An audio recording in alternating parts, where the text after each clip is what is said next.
Журналісти видання The Independent пишуть, що Росія використовує сухопутні маршрути в окупованій східній Україні для постачання боєприпасів на свою лінію фронту після неодноразових атак України на Керченський міст.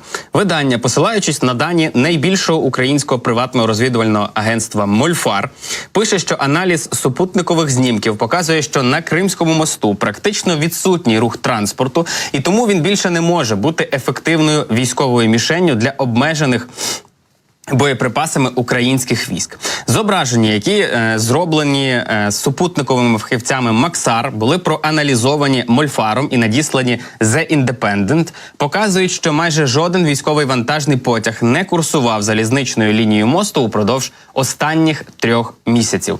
У цей період, 29 лютого, по мосту було помічено лише один російський вантажний потяг, який перевозив близько 55 вагонів пального, очевидно, для російської армії. Хоча росіяни значно скоротили використання мосту після того, як у липні, це було 17 числа 2023 року, Україна атакувала цей Кримський міст і підірвала ділянку дороги та залізничне полотно.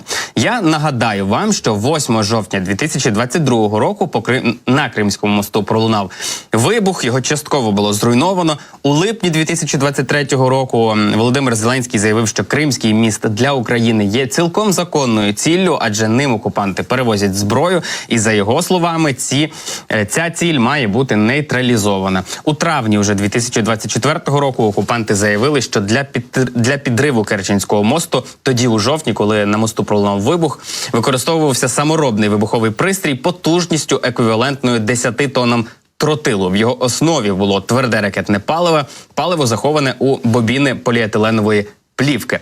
Але росіяни розуміють, що Кримський міст – це законна ціль, тому дуже оперативно переробили і переобладнали, в тому числі залізницю, сухопутну, для того, щоб навіть у випадку знищення Кримського мосту все одно мати логістичні ланцюжки поставок. І це величезна проблема, з якою потрібно буде справлятися у майбутньому.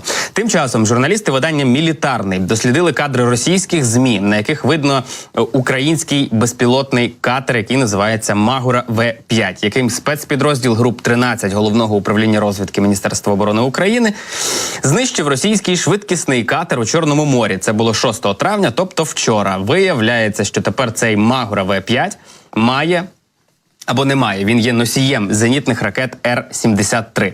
За даними росіян, на фото безпілотника, знятому із гелікоптера, видно, що одна ракета відсутня. Дрон начебто встиг випустити її по російському гелікоптеру Мі-8, але не влучив по ньому.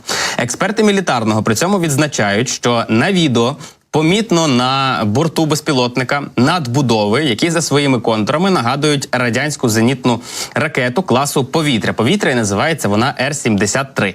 Також, як пишуть журналісти, можна зробити висновок, що зенітні морські дрони продовжують нести бойову частину і можуть вражати кораблі супротивника, адже після критичних уражень безпілотника відбувся потужний вибух.